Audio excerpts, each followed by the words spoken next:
Hello dear students, let us continue the first topic in 11th PUC biology. It is the living world. So in the previous video I explained about reproduction. Like growth, reproduction is also a character shown by living organisms, but both of them are not the defining characters of living, because growth is shown by non-living things also, and even though some organisms are living in condition, they are unable to undergo reproduction. Actually, one student has sent the question, when humans don't have the ability to undergo the reproduction, why we are calling them as living? ಹ್ಯೂಮನ್ಸಿಗೆ reproduction capacity ಇಲ್ಲ ಅಂದ್ರೂ ನಾವು ಯಾಕೆ ಅವರಿಗೆ living ಅಂತ ಕರಿಬೇಕು ಅಂತ ಯಾರೋ ಒಬ್ಬರು ಸ್ಟೂಡೆಂಟ್ ಇವತ್ತು ಮೆಸೇಜ್ ಕಳಿಸಿದ್ರು.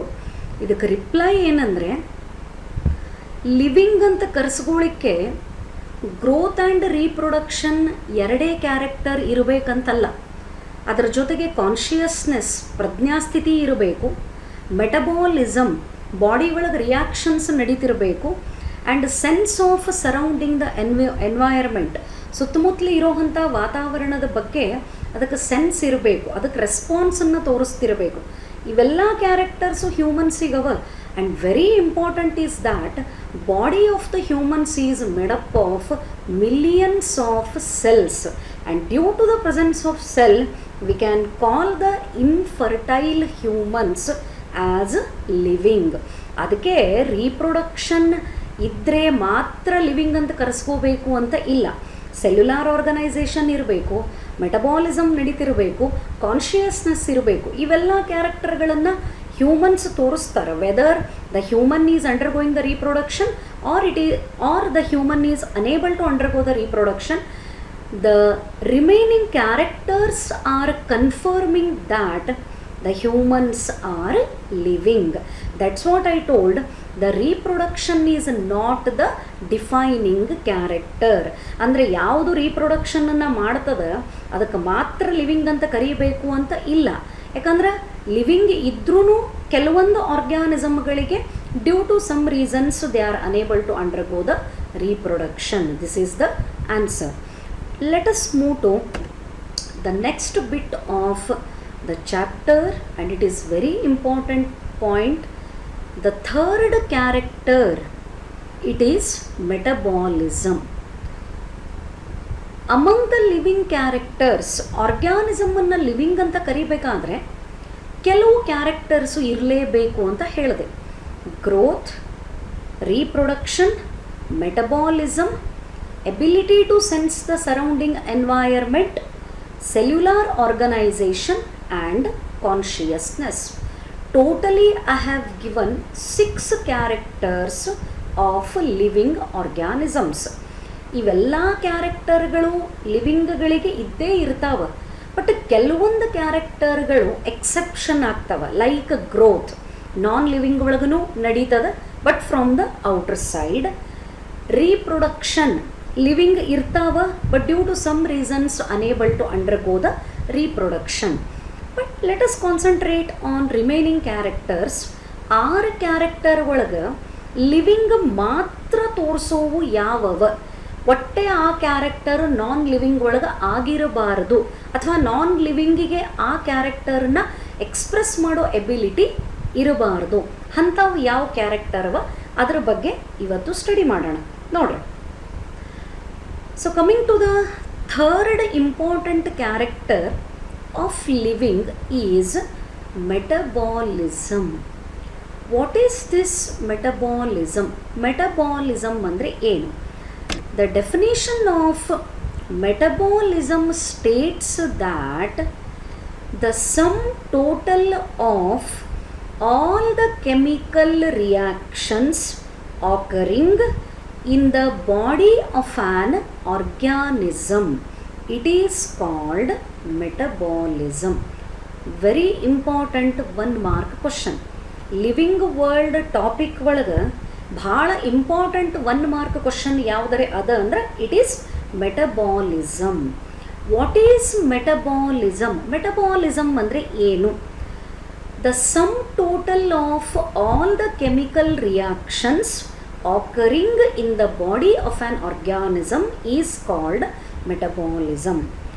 ಒಂದು ಜೀವಿಯ ದೇಹದ ಒಳಗಡೆಗೆ ನಡೆಯೋ ಹಂತ ಎಲ್ಲ ರಾಸಾಯನಿಕ ಕ್ರಿಯೆಗಳ ಒಟ್ಟು ಮೊತ್ತ, ಸಮ್ ಟೋಟಲ್, ಒಟ್ಟು ಮೊತ್ತ ಎದುರದು, sum total of all the chemical reactions. ಬ್ಯಾಕ್ಟೀರಿಯಾದಿಂದ ಮನುಷ್ಯನ ಬಾಡಿವರೆಗೂ ತಗೊಂಡ್ರೆ there are many chemical reactions occurring in the body of organisms.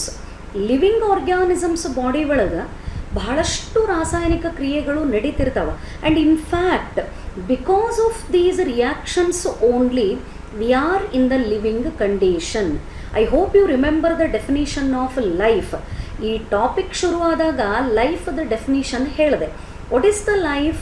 It is complex and unique. It is unique and complex aggregation of the molecules undergoing chemical reactions. ರಾಸಾಯನಿಕ ಕ್ರಿಯೆಗಳು ನಡೀತಿದ್ರೆ ಮಾತ್ರ ಅಲ್ಲೇ life ಅದ ಅಂತ ಹೇಳ್ತೀವಿ. ಸೊ ಈ ರಾಸಾಯನಿಕ ಕ್ರಿಯೆಗಳ ಒಟ್ಟು ಮೊತ್ತಕ್ಕೆ ಏನಂತ ಕರೀತಾರೆ? ಮೆಟಬಾಲಿಸಮ್ ಅಂತ ಕರೀತಾರೆ. Say for example, we are showing the respiration, not only animals, even plants also show the respiration. During respiration, all the animals, they intake oxygen and they liberate carbon dioxide. ಎಲ್ಲ ಪ್ರಾಣಿಗಳು ಉಸಿರಾಟ ಮಾಡಬೇಕಾದ್ರೆ, including man is also animal, but living style is totally different from other animals. That is why man is called social animal. ಬೇರೆ ಪ್ರಾಣಿಗಳ ಬದುಕೋ ಅಂಥ ಒಂದು ಪರಿಸ್ಥಿತಿಗೂ ಮನುಷ್ಯನ ಜೀವನ ಶೈಲಿಗೂ ಬಹಳಷ್ಟು ವ್ಯತ್ಯಾಸ ಇರೋದ್ರಿಂದ ಮನುಷ್ಯನಿಗೆ ಮಾತ್ರ ಸೋಷಿಯಲ್ ಆ್ಯನಿಮಲ್ ಅಂತ ಕರೆಸ್ಕೋತಾನೆ. ಬಿಕಾಸ್ ಡೆವಲಪ್ಮೆಂಟ್, ನಾಲೆಜ್, ಸ್ಕಿಲ್ಸ್ ಇವೆಲ್ಲ ಮನುಷ್ಯನಿಗೆ ಬಹಳಷ್ಟು ಬೆಳವಣಿಗೆ ಆಗಿರೋದ್ರಿಂದ maximum evolution has occurred in the imagination, thinking, execution and knowledge. ಮನುಷ್ಯನ ಇವಿಷ್ಟು ಪ್ರಾಸೆಸ್ ಒಳಗೂ ಬಹಳಷ್ಟು ಬೆಳವಣಿಗೆ ಆಗಿದ್ದಕ್ಕೆ ಮ್ಯಾನ್ ಲೈಫ್ ಸ್ಟೈಲ್ ಚೇಂಜ್ ಆಗ್ಯದ, ಬೇರೆ ಪ್ರಾಣಿಗಳದ್ದು ಲೈಫ್ ಸ್ಟೈಲ್ ಚೇಂಜ್ ಆಗ್ಯದ, but man is also an animal. ಎಲ್ಲ ಪ್ರಾಣಿಗಳು ಉಸಿರಾಟ ಮಾಡಬೇಕಾದ್ರೆ they intake the oxygen and they liberate the carbon dioxide. ಆಕ್ಸಿಜನ್ನನ್ನು ಒಳಗೆ ತಗೋತದ, ಕಾರ್ಬನ್ ಡೈಆಕ್ಸೈಡನ್ನು ಹೊರಗೆ ಬಿಡ್ತದೆ. What happens to this oxygen? ಏನು ಆಗಬಹುದು ಆಕ್ಸಿಜನ್ ಒಳಗೆ ಹೋದ ಮೇಲೆ, ಅಥವಾ ಒಳಗೆ ಹೋದಂಥ ಆಕ್ಸಿಜನ್ನು ಏನು ಮಾಡ್ತದೆ? The oxygen from the atmosphere, ವಾತಾವರಣದೊಳಗಿರೋವಂಥ ಆಕ್ಸಿಜನ್ನು ಮೊದಲು ರೆಸ್ಪಿರೇಟರಿ ಸಿಸ್ಟಮ್, ಶ್ವಾಸಾಂಗ ವ್ಯೂಹ, ಲಂಗ್ಸ್ ಒಳಗೆ, ಶ್ವಾಸಕೋಶದ ಒಳಗಡೆಗೆ ಸೇರ್ಕೋತದೆ. Then it enters into blood, ರಕ್ತದೊಳಗೆ ಹೋಗ್ತದೆ. And throughout the body blood is circulating. Body ಒಳಗೆ ಬ್ಲಡ್ ಯಾವಾಗಲೂ ಸರ್ಕ್ಯುಲೇಟ್ ಆಗ್ತಾನೇ ಇರ್ತದೆ. ಆ್ಯಂಡ್ ಆ ಬ್ಲಡ್ ಸೆಲ್ಸ್ ಹತ್ತಿರ ಹೋದಾಗ, ಜೀವಕೋಶದ ಹತ್ತಿರ ಹೋದಾಗ ಆ ಬ್ಲಡ್ ಒಳಗಿರೋ ಆಕ್ಸಿಜನ್ನು ಸೆಲ್ ಒಳಗಡೆ ಹೋಗ್ತದೆ. ಸೆಲ್ ಒಳಗಿದ್ದಂಥ ಕಾರ್ಬನ್ ಡೈಆಕ್ಸೈಡು ಬ್ಲಡ್ಡಿಗೆ ಬರ್ತದೆ. Then finally what happens inside the cell? Oxygen ಹೋಯಿತು ಸೆಲ್ ಒಳಗಡೆಗೆ, ಬಟ್ ಸೆಲ್ ಒಳಗೆ ಆಕ್ಸಿಜನ್ ಎಲ್ಲಿ ಹೋಗ್ತದೆ ಬೇಕಲ್ಲ. ಈಗ ಅಟ್ಮಾಸ್ಫಿಯರ್ ಒಳಗಿರೋ ಆಕ್ಸಿಜನ್ ಎಲ್ಲಿ ಹೋಗ್ತದೆ ಅಂದ್ರೆ we have the answer, it enters into the lungs. ವಾತಾವರಣದೊಳಗಿರೋವಂಥ ಆಮ್ಲಜನಕ ಉಸಿರನ್ನು ಒಳಗಡೆಗೆ ತಗೊಂಡಾಗ it will enter into the lungs, ಇದು ಬರ್ತದೆ. ಬಟ್ ಬ್ಲಡ್ ಒಳಗಿದ್ದದ ಆಕ್ಸಿಜನ್ನು ಸೆಲ್ ಒಳಗಡೆಗೆ ಸೇರ್ಕೊಂಡ ಮೇಲೆ what happens to that oxygen? Students, that oxygen it enters finally into the mitochondria. Mitochondria ಅನ್ನೋ ಹೆಸರನ್ನು ನೀವೆಲ್ಲ ಕೇಳಿರ್ತೀರಿ. ಇದು ಒಂದು ಸೆಲ್ ಆರ್ಗ್ಯಾನಲ್, ಸೆಲ್ ಒಳಗಿರೋವಂಥ ಒಂದು ಸ್ಮಾಲ್ ಸ್ಟ್ರಕ್ಚರು. ಆ ಮೈಟೋಕಾಂಡ್ರಿಯಾದ ಒಳಗಡೆಗೆ ಹೋಗಿ ವಾಟ್ ಎವರ್ ದ ಗ್ಲುಕೋಸ್, ನಾವು ತಿಂದಂಥ ಆಹಾರದೊಳಗಿದ್ದಂಥ ಗ್ಲುಕೋಸನ್ನು ಆ ಮೈಟೋಕಾಂಡ್ರಿಯಾನಾಗ ಬ್ರೆಕ್ ಮಾಡ್ತದ in the presence of oxygen. ನೋಡ್ರಿ, ವಾತಾವರಣದೊಳಗಿದ್ದಂಥ ಆಕ್ಸಿಜನ್ನು ಮೊದಲು ಲಂಗ್ಸನ್ನು ಸೇರ್ಕೊಳ್ತು, ಲಂಗ್ಸಿಂದ ಬ್ಲಡ್ಡಿಗೆ ಹೋಯಿತು, ಬ್ಲಡ್ಡಿಂದ ಅದು ಸೆಲ್ಸಿಗೆ ಹೋಯಿತು, ಸೆಲ್ ಒಳಗೆ ಹೋದ ಮೇಲೆ it entered into the mitochondria. There it acts on glucose. This is a chemical reaction. Then finally it gives rise to the production of energy molecule called ATP. This is the fate of oxygen. ವಾತಾವರಣದೊಳಗಿಂದ oxygen body ಒಳಗೆ ಹೋದ ಮೇಲೆ ಮೈಟೋಕಾಂಡ್ರಿಯಾನ ಕೊನೆಗೆ ಸೇರ್ಕೋತದ. ಆ ಮೈಟೋಕಾಂಡ್ರಿಯಾನಾಗ ಆಕ್ಸಿಜನ್ನನ್ನು ಬಳಕೆ ಮಾಡಿಕೊಂಡು energy molecule ATP, ಇದನ್ನು ಗೊತ್ತಿರ್ತದೆ ನಿಮಗೆ, adenosine triphosphate, energy currency of the cell. ನಮಗೆ ಹೆಂಗೆ ಮಾರ್ಕೆಟ್ ಒಳಗೆ ಮೆಟೀರಿಯಲನ್ನು ಪರ್ಚೇಸ್ ಮಾಡಲಿಕ್ಕೆ ದುಡ್ಡು ಬೇಕು, it is currency. Like that to do every function, ಪ್ರತಿಯೊಂದು ಕೆಲಸ ಸೆಲ್ ಒಳಗೆ ಜೀವಕೋಶದ ಒಳಗಡೆಗೆ ನಡಿಬೇಕಾದ್ರೆ every function which is taking place inside the cell, it needs the energy, and that energy is supplied in the form of ATP. And ATP production, ATP synthesis ಅಂದರೆ ಉತ್ಪಾದನೆ. ATP synthesis is a type of chemical reaction. ನೋಡ್ರಿ, ವಾತಾವರಣದೊಳಗಿದ್ದ ಆಕ್ಸಿಜನ್ನು ಇಷ್ಟೆಲ್ಲ body ಒಳಗಡೆ ಹೋಗಿ ಕೆಲಸ ಮಾಡ್ತದೆ. ನಾ ಒಂದು ಎಕ್ಸಾಂಪಲ್ ಹೇಳಿದೆ. ಇಂಥವು number of chemical reactions R taking place in the human body, not only in the human body, in all the living organisms. ಈ ಥರದ್ದು ಭಾಳಷ್ಟು ಕೆಮಿಕಲ್ ರಿಯಾಕ್ಷನ್ಗಳು ಪ್ರತಿಯೊಂದು ಲಿವಿಂಗ್ ಆರ್ಗ್ಯಾನಿಸಮದ ಬಾಡಿ ಒಳಗಡೆಗೆ ನಡೀತಿರ್ತಾವ.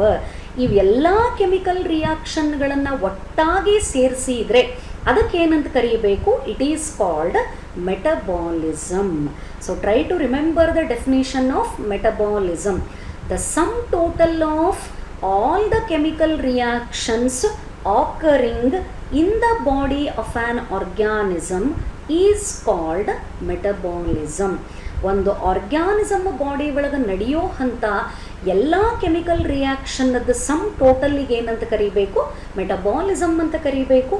ಈ ಕೆಮಿಕಲ್ ರಿಯಾಕ್ಷನ್ಸ್ ಒಳಗೆ ಎರಡು ಟೈಪು ಬರ್ತಾವೆ. Some of the chemical reactions are constructive and some of the chemical reactions are destructive.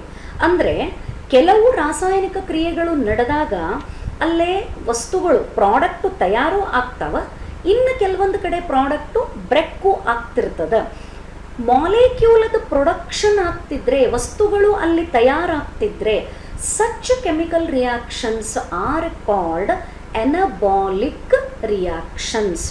Those chemical reactions are called anabolic, constructive chemical reactions. During the chemical reaction, if the molecules are broken down, ರಾಸಾಯನಿಕ ಕ್ರಿಯೆ ನಡೆದಾಗ ಅಲ್ಲಿ ಮಾಲಿಕ್ಯೂಲ್ಗಳು, ವಸ್ತುಗಳ ಉತ್ಪಾದನೆ ಆಗೋದರ ಬದಲಾಗಿ ಅವು break down ಆಗುತ್ತಿದ್ರೆ it is called catabolism. So both anabolism and catabolism together represents the metabolism. How many types are there in the chemical reactions? There are two types, anabolic reactions and catabolic reactions. If there is a molecular synthesis, it is called anabolic reaction. If there is a molecular breakdown, it is called catabolic reaction. Both anabolic and catabolic reactions together represents metabolism. Hope this explanation is clear for you. Then question is, ಈ metabolism ಎಲ್ಲೆಲ್ಲಿ ಆಗ್ತದೆ? Where do you find the metabolism? ಎಲ್ಲೆಲ್ಲಿ ನಡೀತದೆ? The metabolism occurs in all the plants, ಎಲ್ಲ ಥರದ ಸಸ್ಯದೊಳಗೆ, all the types of animals, fungi, microbes, ಸೂಕ್ಷ್ಮಾಣು ಜೀವಿಗಳು. Show the metabolism. ಇವೆಲ್ಲ ಆರ್ಗ್ಯಾನಿಸಮ್ಸ್ ಒಳಗೆ, that is from the plants to animals, all the plants, animals, fungi and microbes, they show the metabolism. Microbes ಅಂದರೆ ಸೂಕ್ಷ್ಮಾಣು ಜೀವಿಗಳು ಅಂತ ಅರ್ಥ. Then very important sentence is, no non-living object shows the metabolism. ಬಂತು ನೋಡ್ರಿ ಇಲ್ಲಿ point. Growth ಏನಾಗ್ತಿತ್ತು, ನಾನ್ living ಒಳಗೂ ಆಯಿತು ಅಂತ ಹೇಳಿದೆ. ರೀಪ್ರೊಡಕ್ಷನ್ ಏನಾಯಿತು, organism is in the living condition but it is unable to undergo reproduction. But metabolism ಹಂಗಲ್ಲ. Strictly metabolism is occurring only in the living organisms. Metabolism ಅನ್ನೋವಂಥ ಒಂದು ಪ್ರಾಸೆಸ್ಸು ಲಿವಿಂಗ್ ಒಳಗೆ ಮಾತ್ರ ನಡೀತದ. ಯಾವುದೇ ಥರದ ನಾನ್ ಲಿವಿಂಗ್ ಆಬ್ಜೆಕ್ಟ್ಸನ್ನು ತಗೊಂಡ್ರೆ ಅಲ್ಲಿ ಏನಾಗೋದಿಲ್ಲ, metabolism is not at all taking place. So here this is the image with respect to metabolism. ಮೆಟಬಾಲಿಸಮ್ಗೆ ಸಂಬಂಧಪಟ್ಟಂಥ ಒಂದು ಇಮೇಜನ್ನು ಇಲ್ಲಿ ರೀಪ್ರೆಸೆಂಟ್ ಮಾಡೀನಿ. This is a cell. ಇದು ಒಂದು ಸೆಲ್ ಅದ. ಆ್ಯಂಡ್ ಈ ಸೆಲ್ ಒಳಗಡೆಗೆ ಏನು ಹೋಗ್ಲಿಕ್ಕತ್ತಾವ, glucose which is carbohydrate, amino acids, building blocks of proteins. ಪ್ರೋಟೀನ್ಗಳು ತಯಾರಾಗಬೇಕಾದ್ರೆ ಅಮೈನೋ ಆ್ಯಸಿಡ್ಗಳು ಬೇಕು. Fatty acid, this is part of lipid. ಕೊಬ್ಬು ತಯಾರಾಗಬೇಕಾದ್ರೆ ಫ್ಯಾಟಿ ಆ್ಯಸಿಡ್ ಬೇಕು. ಕಾರ್ಬೋಹೈಡ್ರೇಟ್, ಶರ್ಕರ ಪಿಷ್ಟಗಳು ತಯಾರಾಗಬೇಕಾದ್ರೆ ಗ್ಲುಕೋಸ್ ಬೇಕು. ಅಮೈನೋ ಆ್ಯಸಿಡ್ ಇದ್ದರೆ ಪ್ರೋಟೀನ್ ತಯಾರಾಗ್ತದೆ. ಎಲ್ಲಿ ಹೋಗ್ಲಿಕ್ಕತ್ತಾವ, all the three are entering into the cell. That means all the three have entered into the cell. ಮೂರು ಸೆಲ್ ಒಳಗೆ ಸೇರ್ಕೊಂಡಾವ. ವಾಟ್ ಹ್ಯಾಪನಿಂಗ್ ಹಿಯರ್, ಏನು ಬರ್ತದೆ ಸ್ಪೆಲ್ಲಿಂಗು, ಕೆಟಬಾಲಿಕ್ ಪಾಥ್ವೇ. ಅಂದರೆ ಮಾಲೆಕ್ಯೂಲ್ ಇಲ್ಲೇ ಪ್ರೊಡ್ಯೂಸ್ ಆಗ್ಲಿಕ್ಕತ್ತದೋ ಬ್ರೇಕ್ ಆಗ್ಲಿಕ್ಕತ್ತದೋ, the molecules are broken down. So catabolic pathway here it is producing the heat as energy. Heat energy is liberated and these molecules are broken down.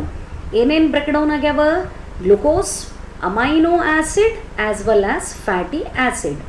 And these molecules are cellular building blocks. ಈ molecule ಇಲ್ಲ ಅಂತ ಇಟ್ಕೊಂಡ್ರೆ, remember, in the cell or in the living organism nothing can be produced. ಏನೂ produce ಆಗೋದಿಲ್ಲ.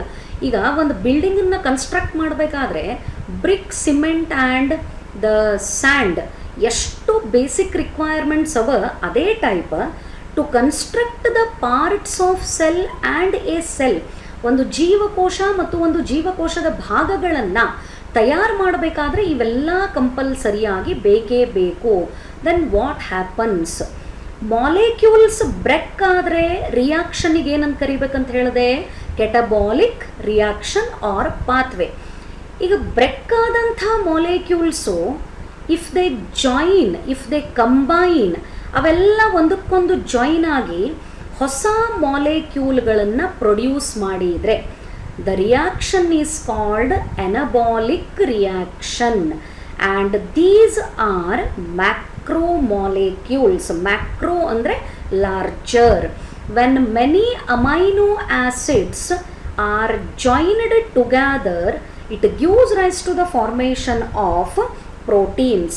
ಬಹಳಷ್ಟು amino ಆ್ಯಸಿಡ್ಗಳು ಒಂದಕ್ಕೊಂದಕ್ಕೆ join ಆದಾಗ ಅಲ್ಲೇನು ತಯಾರಾಗ್ತದೆ, ಪ್ರೋಟೀನ್ ತಯಾರಾಗ್ತದೆ. ಅಂದರೆ ಸೆಲ್ ಒಳಗೆ ಯಾಕೆ ಇವೆರಡನ್ನ mark ಮಾಡ್ಯದಂದ್ರೆ, in the cell both the types of reactions are taking place. ಅಲ್ಲೇ ಎನಬೋಲಿಕ್ ರಿಯಾಕ್ಷನ್ಸು ಆಗ್ತಿರ್ತಾವೆ, ಅಂದ್ರೆ ಮಾಲಿಕ್ಯೂಲ್ಸು ಸಿಂಥಸಿಸ್ಸು ಆಗ್ತಿರ್ತಾವೆ and molecules break down ಆಗ್ತಿರ್ತಾವೆ.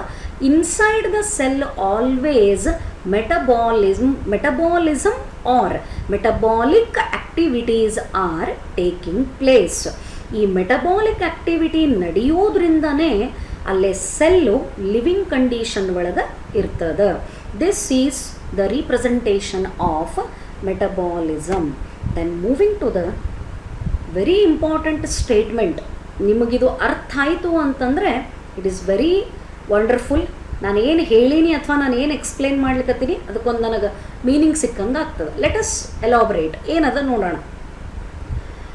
Metabolic reactions can be demonstrated outside the body in cell-free systems. An isolated metabolic reaction outside the body of an organism performed in a test tube is neither living nor non-living. Hence, while metabolism is a defining feature of all the living organisms. What is this? Let us take the example.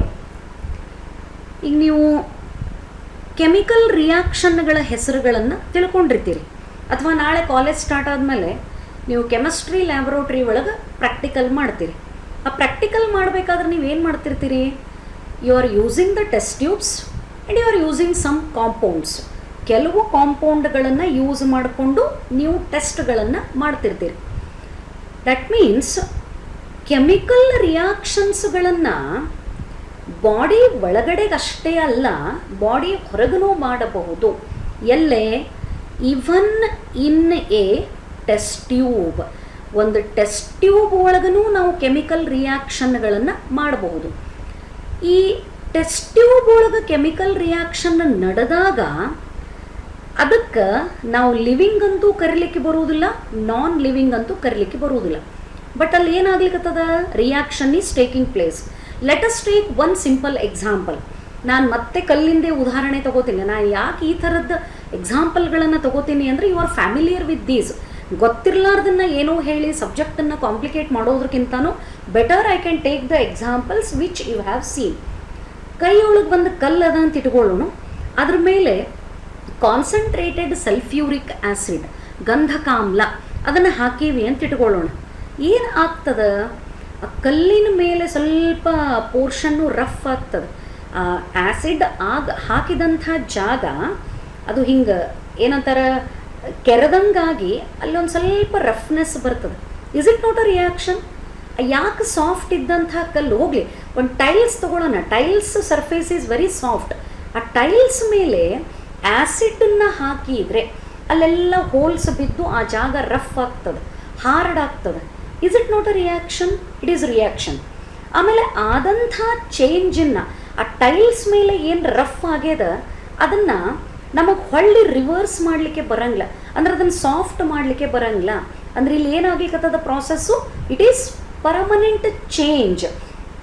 Reactions body ಒಳಗಡೆಗೆ ಹೆಂಗೆ ನಡೀತಾವ ಹಂಗೆ body ಹೊರಗಡೆನೂ ನಡೀತಾವ. But body ಹೊರಗಡೆ ನಡೆಯೋ ರಿಯಾಕ್ಷನ್ಸಿಗೆ ನಾವು living ಅಂತೂ ಕರೆಯುವುದಿಲ್ಲ, ನಾನ್ ಲಿವಿಂಗ್ ಅಂತೂ ಕರೆಯುವುದಿಲ್ಲ. But one thing I need to explain here, the reactions which are taking place in vitro. In vitro means in the laboratory. In vivo ಅಂದರೆ ಇನ್ ನೇಚರ್ ಅಂತ ಅರ್ಥ. ನಿಸರ್ಗದೊಳಗೆ ತಮ್ಮಷ್ಟಕ್ಕೆ ತಾವೇ ಯಾವುದರ ರಿಯಾಕ್ಷನ್ ನಡೀತಿದ್ರೆ ಇನ್ ವೈವೋ. ಲ್ಯಾಬೊರೇಟ್ರಿ ಅಂತನೂ ಶಬ್ದಕ್ಕೆ ತೊಗೊಂಡ್ರೆ ಇನ್ ವಿಟ್ರೋ ಅಂತ ಕರಿತೀವಿ. ಈ ಲ್ಯಾಬೊರೇಟ್ರಿ ಒಳಗೆ ಏನು ರಿಯಾಕ್ಷನ್ ಮಾಡ್ತೀವಲ್ಲ ಅವು ನಾನ್ ಲಿವಿಂಗ್, ಅಂದ್ರೆ ಅದಕ್ಕೆ ಜೀವ ಅಂತೂ ಇರೋದಿಲ್ಲ. But shortly they represent the living reactions. What it means? ಇದು ನಾನ್ ಲಿವಿಂಗ್ ಅಂತ ಹೇಳಲಿಕ್ಕತ್ತೀನಿ, ಶೋರ್ಲಿ ಲಿವಿಂಗ್ ರಿಯಾಕ್ಷನ್ ಅಂತ ಹೇಳಲಿಕ್ಕತ್ತೀನಿ. ಇದರ ಅರ್ಥ ಏನು? ಅಲ್ಲೇ ನಾವು ಬಳಸುವಂಥ ವಸ್ತುಗಳಿಗೆ ಲೈಫ್ ಇಲ್ಲ. What ever the compounds we are using in the laboratory, they don't have any life. But ಅವ್ರನ್ನ ನಾವು ಮಿಕ್ಸ್ ಮಾಡಿದಾಗ, ಆ ವಸ್ತುಗಳನ್ನು ನಾವು ಮಿಕ್ಸ್ ಮಾಡಿದಾಗ ಅಲ್ಲಿ ಏನು ರೆಸ್ಪಾನ್ಸ್ ಬರ್ತದೆ ಅಥವಾ ಅಲ್ಲಿ ಏನು ಬದಲಾವಣೆ ಕಾಣಿಸ್ತದೆ ಅದಕ್ಕೆ ಎಂಥ ರೆಸ್ಪಾನ್ಸ್ ಅಂತ ಕರಿತೀವಿ? ಲಿವಿಂಗ್ ರೆಸ್ಪಾನ್ಸ್ ಅಂತ ಕರಿತೀವಿ. Because the compounds are interacting with each other. ಈಗ ಟೈಲ್ಸ್ ಮೇಲೆ ಆ್ಯಸಿಡ್ ಹಾಕಿದಾಗ ಅಲ್ಲಿ ಒಂದು ಥರದ್ದು ಏನೋ ಇಂಟರಾಕ್ಷನ್ ಆಗ್ತದೆ. ಆ ಆ್ಯಸಿಡ್ಡಿಗೆ ಹಾಕಿದ್ದ ಕಾರಣಕ್ಕೇ ಟೈಲ್ಸು ರಫ್ ಆಯಿತು. ಅಂದ್ರೆ ನಡಿಲಿಕ್ಕತ್ತದ್ದು ಲಿವಿಂಗ್ ಅದ, ಅಲ್ಲೇ ಫೆನಾಮಿನನ್ ಆಗ್ಲಿಕ್ಕತ್ತದ. ಆದಂಥ ಫೆನಾಮಿನನ್ನು ನಾವೇನು ಮಾಡ್ಲಿಕ್ಕೆ ಆಗಂಗಿಲ್ಲ, ಚೇಂಜ್ ಮಾಡಲಿಕ್ಕೆ ಆಗಂಗಿಲ್ಲ. ಬಟ್ ಅಲ್ಲಿ ಬಳಕೆ ಆಗ್ಲಿಕ್ಕತ್ತಂಥ ವಸ್ತು ಏನವ ನೋಡ್ರಿ, acid is also non living, tiles is also non living. Interact ಮಾಡ್ತಿರೋ ಅಂಥ ಕಾಂಪೌಂಡ್ಗಳು ನಾನ್ ಲಿವಿಂಗ್ ಅವ, ಬಟ್ ಅವ್ರ ನಡಬರಕ ನಡೆಯೋ ಅಂಥ ಇಂಟರಾಕ್ಷನ್ ಏನದ, it is living. Therefore finally the metabolism, it is the defining feature of all the organisms. Therefore the metabolism is surely, it is considered as the defining feature of all the living organisms. Therefore metabolism is a defining feature of all the organisms. So ನೀವು 3 ಫೀಚರ್ಸ್ಗಳ ಬಗ್ಗೆ ಕಲಿತ್ರಿ. Growth is not the defining feature, reproduction is also not a defining feature, but metabolism ಏನಾಯಿತು, it is a defining feature of all the living organisms. ಅಂದ್ರೆ non living ಒಳಗೆ permanent ಆಗಿ ಈ metabolism ಅನ್ನೋ ಫೆನಾಮಿನನ್ ನಡೆಯೋದೇ ಇಲ್ಲ. ಬಟ್ 2 ವಸ್ತುಗಳನ್ನು ತಗೊಂಡು, non living ಥಿಂಗ್ಸನ್ನು ತಗೊಂಡು ಅವಕ್ಕೆ ಇಂಟ್ರ್ಯಾಕ್ಟ್ ಮಾಡಲಿಕ್ಕೆ ಬಿಟ್ಟಾಗ ಅದರ ನಡಬರಕ್ಕೆ ಏನು ಇಂಟ್ರ್ಯಾಕ್ಷನ್ ಆಗಿ ಪರ್ಮನೆಂಟ್ ಚೇಂಜ್ ಆಗ್ತದಲ್ಲ, ಅದಕ್ಕಾಗಿಯೇ ನಾವು ರಿಯಾಕ್ಷನ್ಗಳನ್ನು ಏನಂತ ಹೇಳ್ಬೋದು, reactions that are taking place outside the body in a test tube are considered as living reactions. So this is with respect to metabolism, and remember metabolism is a defining feature of all living organisms. Hope this explanation is clear for you. Thank you.